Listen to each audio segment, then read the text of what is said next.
Hello, everybody, and welcome to Raheen's show. This is me, Raheen Fatma. Today we have Chris Baker with us. Welcome to the show, sir. How are you doing? Thank you, Raheen. I'm doing well, thank you. How are you? I am doing amazing as well. So, can you please introduce yourself for our audience?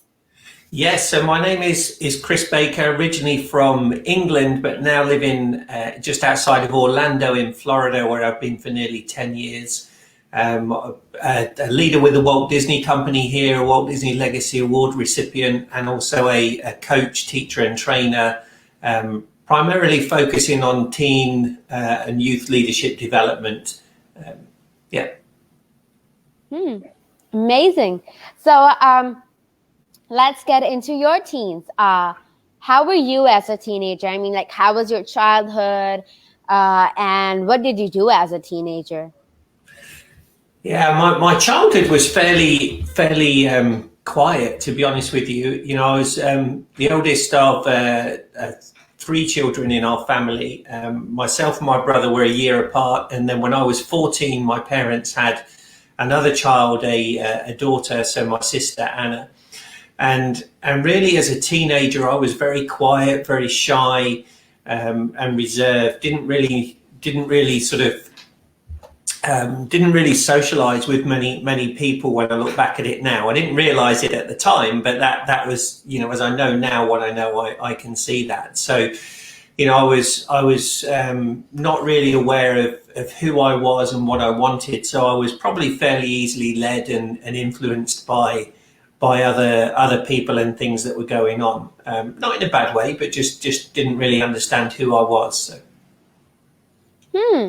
And so, like, when did you feel like your true thing is to help teenagers realize their potentials and then work on it?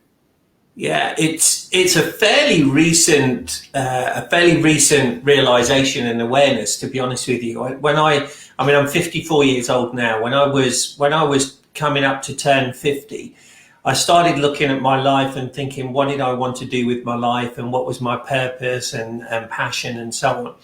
And at the time, I went through a process and a program and realized that I really wanted to add value to other people and help them. And that's what I've been doing all my life without realizing what made me happy and sad.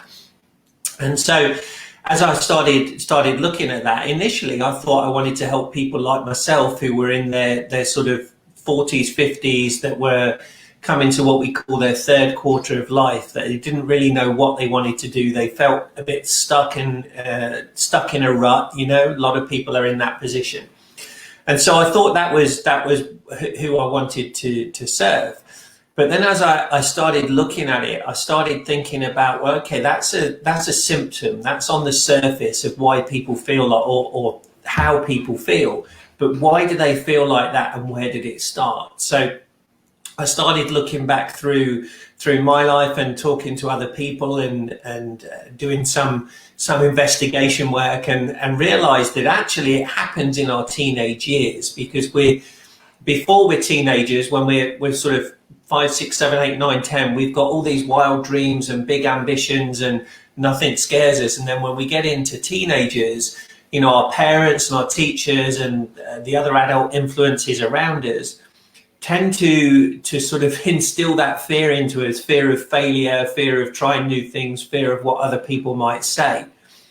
And so we lose those dreams and ambitions, and we sort of conform to what is expected of us. And so I realized that that's actually the cause, and that's what I need to impact and change the way that people think, and from just being taught what to think to being taught how to think. So that's really my realization and awareness of that has come in the last probably six months or so, to be honest. I see. And why teenagers? Because I mean, like, you could have picked a lot of age groups, Hmm. and I personally feel like, yeah, teenagers are really important. I'm turning like a teenager in 11 days, so Yeah. I kind of know how it feels now. So why teenagers? Well, just literally because that the teenage years is when all over the world, all teenagers are asked to make decisions in their teenage years that will impact their lives. All right, so there's decisions about, what career path do they want to go in, what college course do they want to go and do at university or college, and even in school is what topics, what subjects do you want to study in school? And if they don't understand their purpose, their passion, and their strengths, and they choose those, or they make those choices, it could be the wrong choice, and it usually is the wrong choice. And so, yes, there's no doubt that college age adults need this information too, and the same as adults need it all the way through. Everybody needs it, but teenagers is the source, right? That's the thing that if we can get that right, those teenagers are going to come into the workplace knowing what they want to do, knowing that they're doing what they love to do. They're better set up to go into the workplace and be productive. So it's going to have a knock-on effect, and everybody will benefit as a result. So it all starts with teenagers.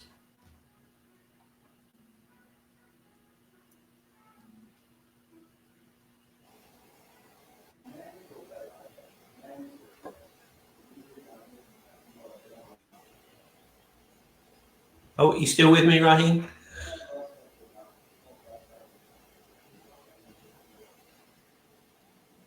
Yeah. Okay. Sorry. That's I all know right. something just went wrong. I couldn't hear you. Okay. But so do tell me, because I've seen a lot of teenagers that I am around usually, and in those teenage years, there's a lot of sometimes fun and referred to as crazy professions that they want to be, like maybe a rock star or a ninja, or I don't know, and a lot of people refer to that as a phase, not as maybe something that they would actually want to do. What do you have to say about that?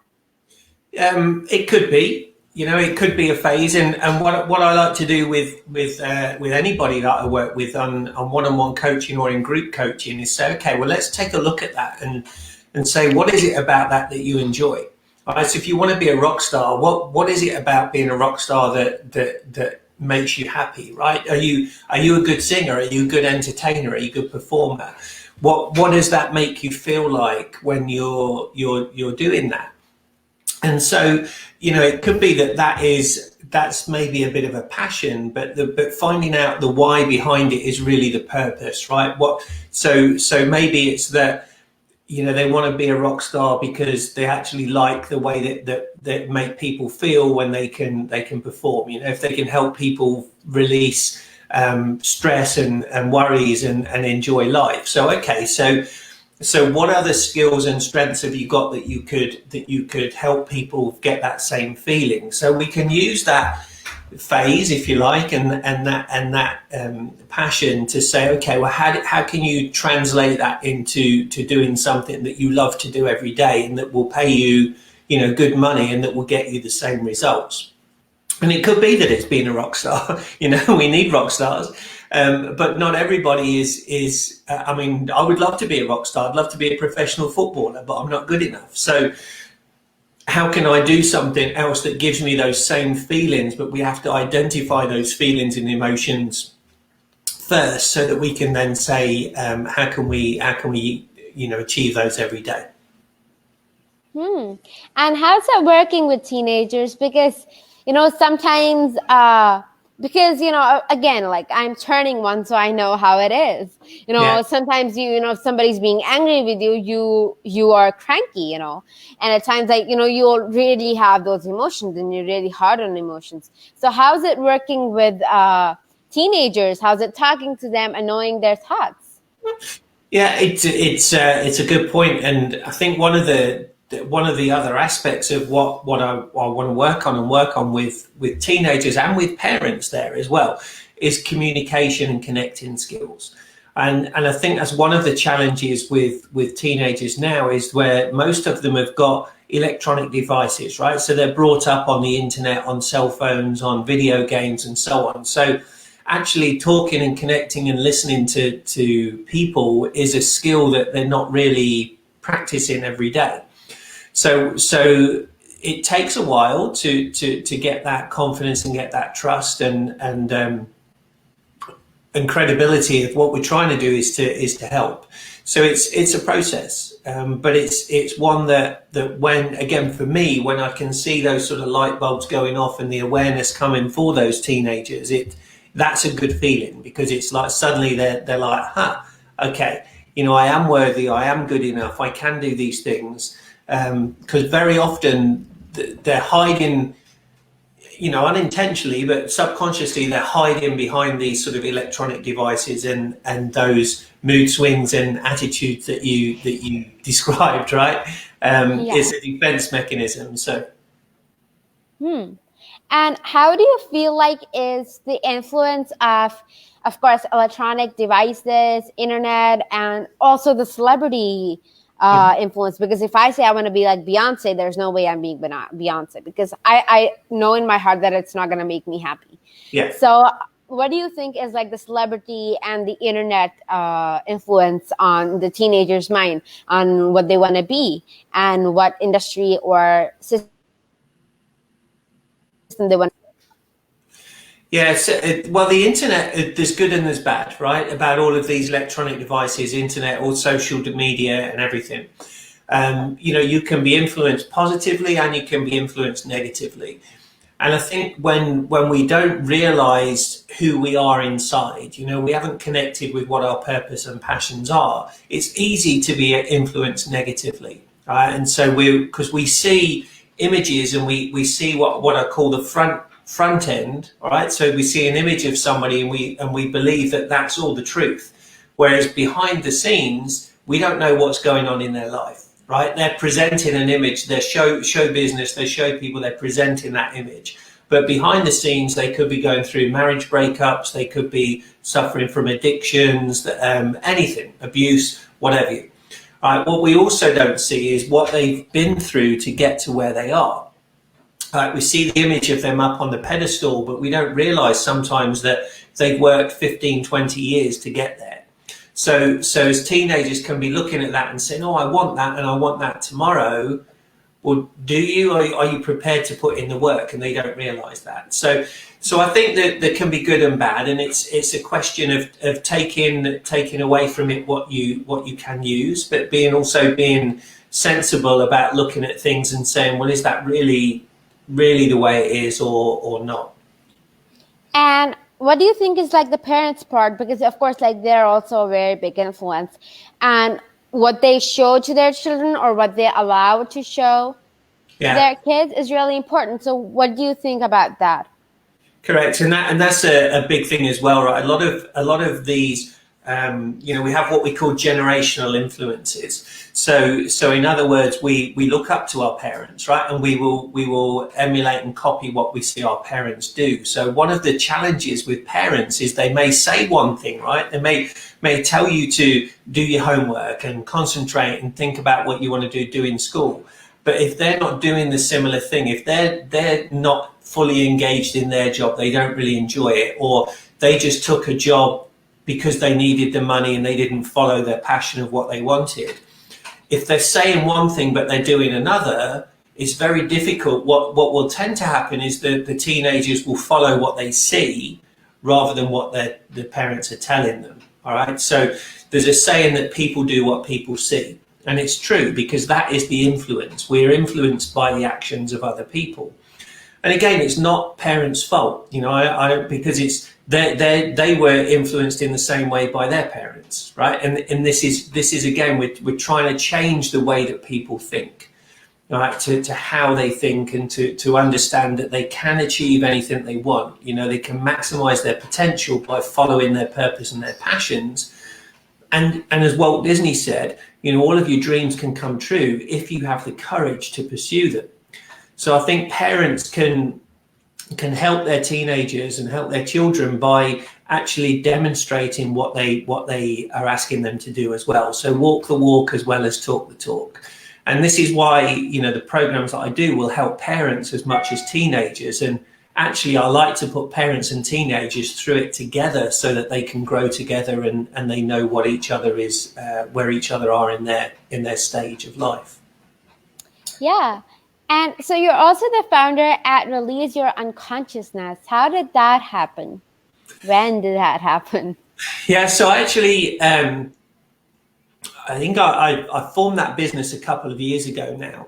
And the reason I picked the title Release Your Unconscious is that we've got a conscious mind and we've got an unconscious mind, right? And the experiences we have and everything we talk goes straight into our unconscious mind. And that's the decision making process, but we don't realize it because we're not consciously thinking about it. It's unconscious. So as things come into our conscious mind, we may want to do something, like for yourself, you want to be a singer like Beyonce, but your unconscious mind is going, Raheem, you can't sing, you can't dance, all right? That's not going to happen. And so therefore the conscious mind dismisses it. So the reason I chose the name of Release Your Unconscious is I want to release those unconscious thoughts so that we can say, okay, let's reprogram that. Let's say anything is possible. All right? Anything is possible if you put your mind to it and if you pursue it. And so that's where the name came from. And how's the business and how's everything going? What's the business side of it? The business is establishing, really. Okay, it's as I say, I had a bit of a switch in the direction that I wanted to go. So I still work with organisations as well because they need leadership development skills there, and then that can be passed down through to the children of the people that work in those organisations. But what I'm also looking to do now is to work with organisations that will sponsor youth groups. So I work with the organisation, and then part of that is I will gift a program to a youth group so that they know that they're helping a youth group at the same time, which is bringing the next generation of leaders through. So that's why I developed the catchphrase, developing tomorrow's leaders today. Right? Because teenagers, you'll be a teenager in 11 days. Teenagers are the future. Right, and we need to put the effort into the future, but we still need to concentrate on the here and now. So, business is obviously tough at the moment with the pandemic that is going around the world. But I honestly believe that this is a great time to reset, to actually establish yourself and to move forward. So, I'm encouraging organisations and individuals to invest in yourself. Right, spend a little bit of time and some money to invest in yourself to set you up for a brighter future. Yeah.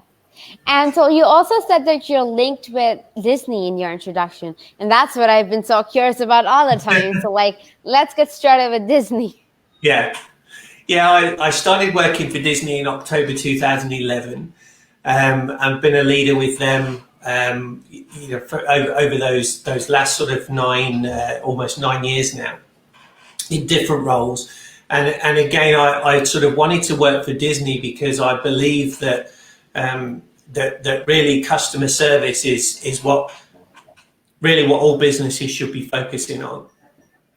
And Disney has got a great reputation as being, an excellent guest service. So that's why I wanted to work for them. And it's taught me a lot in the time. Some things that, I see that are great that we can use, and some things that I can still work on at Disney too.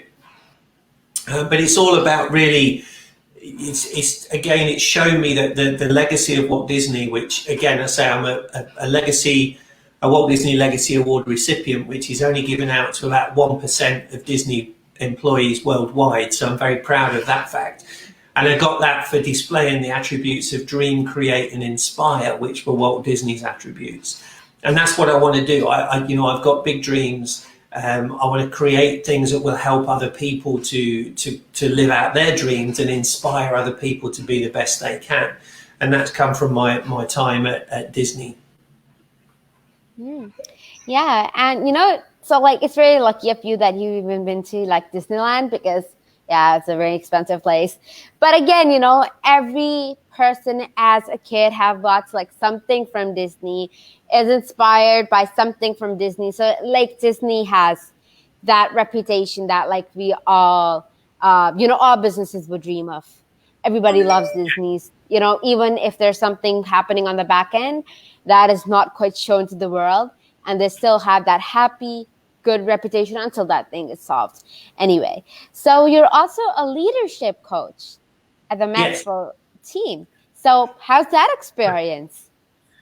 Yeah, well, again, I've been a leader for different organisations, both in the UK and here in America for 20 plus years now. And so leadership is one of those things that is dear to my heart. And I believe that everybody is a leader, whether they've got it in their title or not. They're a leader because when you are, you influence other people, right? And yourself, at 12 years old, coming on 13, you're influencing other people. Therefore, you're a leader.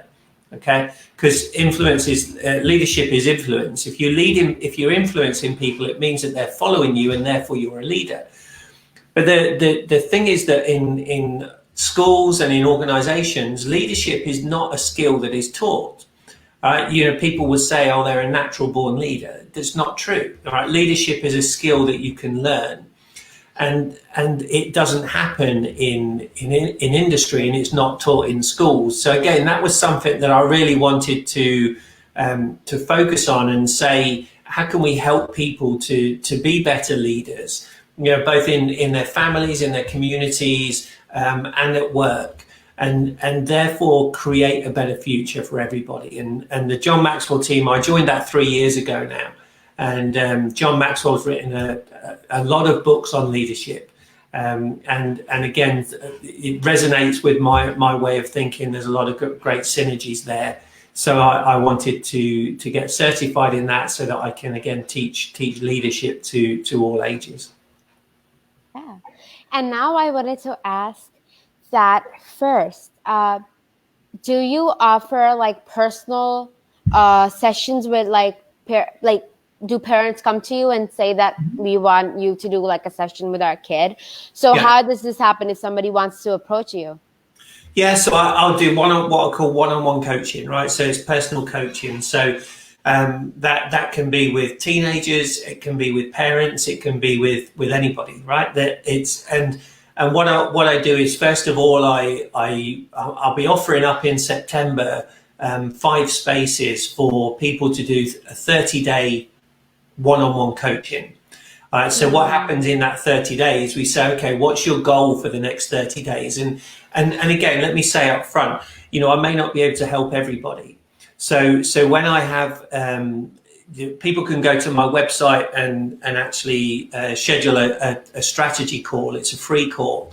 And we take like 30 minutes or so just to get to know each other. And I want to understand where you are in your life, what you're looking to achieve. If I think I can help you, then I'll extend an invitation to work with me. If I don't believe I can help you, then I will say so, because I don't want to take somebody's money just for money. Right? I want to yes, I want to get paid, but I want to get paid for actually helping people. So what I'm doing in September is opening up 5 spaces for a 30-day one-on-one coaching. And they'll get 4 coaching sessions over those 30 days, and we'll help work towards a goal. And at the end of that, if people want to then stay for a 3, 6 or 12-month coaching, then we can do that too. So that's how I do it. And as we go beyond that one-on-one, the 30-day coaching, we move into then what I call 12-week goals. So 3-month sort of sessions that we're working on goals to help them move forward. Yeah, and of course, for all the parents out there who are watching, teenagers are the best ages. And from 13 to 18 or 19, feel free to come and schedule something with Chris Baker. Now, at the end, I'd like to ask you for one thing, and that is a message to all parents or teenagers in our audience. One message, okay. I think the message that I would like to say is that you are good enough, right? You're worthy. You are capable of achieving anything you want to achieve if you put your mind to it, right? So I used the Walt Disney quote at the start, all of your dreams can come true if you have the courage to pursue them. And it's true. There is a lot of people that suffer from a lack of self-confidence and from low self-esteem, right? They've put a lot of pressure on themselves, particularly teenagers, to rise to the expectations that they believe other people have got. I want you to just get to understand who you are and what you want, and learn to love yourself and understand that you are worthy and you are capable of achieving whatever you want in life. Thank you so much, sir, for coming here, for telling us all these things about the wonderful time of teenagers, how to realize your true potential, advice for parents, of course. Thank you so much, everybody, for watching. It was a great pleasure talking to you, sir. And I hope that we come again and we, make this friendship lead to a future collaboration. That's what I always pray for with every friendship. Thank you, Rahim. Thank you for inviting me, and thank you to your audience for listening. Appreciate it. It was amazing. Please stay back for a second. I have to talk to you about something, okay? Thank you so much. Goodbye, everybody. Thank you so much for